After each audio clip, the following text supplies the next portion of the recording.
Hi, thank you for watching Sealclops book reviews. I'm going to be reviewing a true crime book today called The Evil Within, also known as Becky, written by Darren Galsworthy. Enjoy! The Evil Within, written by Darren Galsworthy, who also happens to be the victim's father. I actually have the physical copy of this book. I picked it up at an op shop after wanting to read it and seeing it at my local bookshop for many months beforehand. This is a non-fiction standalone true crime book. The genre, as I said a second ago, is true crime, non-fiction, memoir, biography, true crime, family. How does the book compare with other books in the genre? This true crime book is quite different than the other true crime books I have read in the past. It was written by the father, so as well as being very emotional and insightful, it has a different writing style than if it was written by a lawyer or a journalist. And how does it match up with your expectations of that genre? It follows the true crime and memoir genre better than most others I have read due to the inside experience of the father as the author.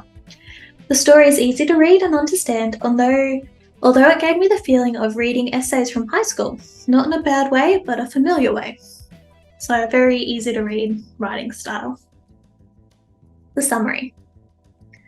Previously published as Becky, this is the heartbreaking story behind the murder of 16-year-old Bristol schoolgirl Becky Watts, a crime that shocked the nation and tore a family in two. A vulnerable and shy girl, Becky Watts was brutally murdered and dismembered by her own stepbrother on the 19th of February 2015. As her father Darren discovered the horrific details of what happened to his darling girl, his world fell apart.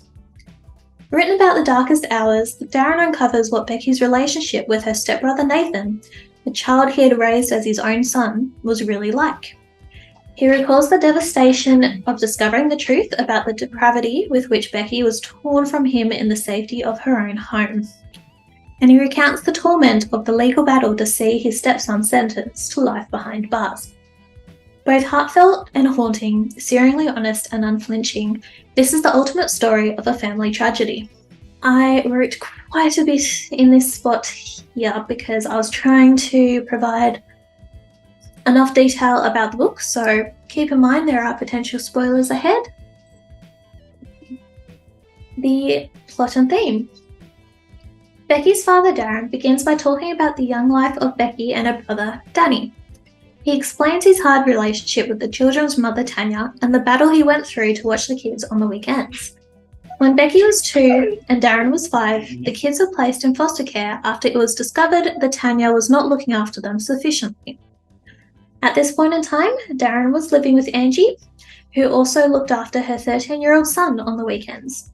During the week, her son Nathan lived with his grandmother from some time earlier when Angie did not feel she was able to look after him properly. To prevent school disruptions, Angie and Darren chose to keep Nathan living with his grandmother until he finished school. After months of struggle, Becky and Danny were placed to live with their father full-time. Darren goes on to explain his relationship with Nathan as he grew from a preteen to an adult. They had a good relationship, treating each other like father and son. Darren exclaims repeatedly, apart from just some jealousy from Nathan to Becky in regards to his mother, nothing seems irregular. When Becky reaches 11, she experiences severe bullying which results in anorexia. By the time she is 12, she is frequently taken to specialists to help gain back weight. During this period, she is instructed to see counsellors to help with her underlying emotions. This is the first time Becky shares that she does not feel safe around Nathan. Unfortunately, both her father and the counsellor take her nerves as a joking tone and dismiss her concerns. For the remainder of the book before the murder, we witness Nathan engaging in a serious relationship with a much younger girl. They eventually have a child together and spend much time at the family home under the pretense of helping Angie with her newly diagnosed MS. It is uncovered that Shauna is very rude and manipulative of Becky, while Nathan has been jumping out and screaming in Becky's face whenever he is alone with her, which terrifies her. It is not until after her death that we uncover how scared Becky was of Nathan. She confided in her friends the numerous times he would explicitly describe how he would kill her and dispose of her body. Pacing, emotion, ending, and plot holes. The book is an easy length containing 291 pages with roughly 10 pages of pictures in the middle. The first half of the book gives background information leading up to the murder. The last half of the book is sectioned into before the trial and the progression and results of the trial. The emotions of the book are quite heavy with sorrow and grief as we try to understand why Becky was killed. The book may be considered biased in a way as the author is the father.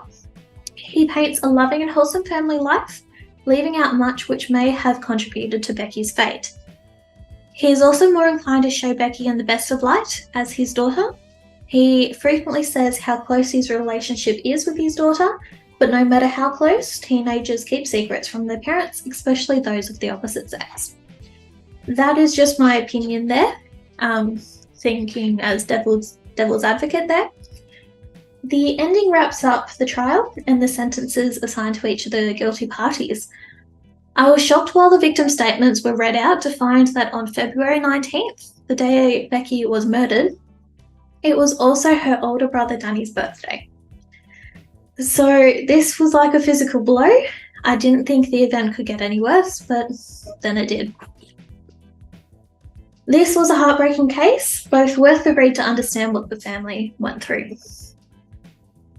But worse, the read to understand what the family went through. It is shocking. The whole time I'm reading it, I was just shaking my head. Like, how can people do this to each other? What is going through their heads? A little bit about Becky and Nathan and Shauna. So Becky she was 16 years old when she was killed, lived with her father and her stepmother, Angie, had 3 close friends and a boyfriend, overcame anorexia when she was 12, extremely shy and reserved in public, very close with her father and Angie, and told friends and counsellors of being scared and unsafe feelings regarding Nathan for years, seen as sibling rivalry, unfortunately.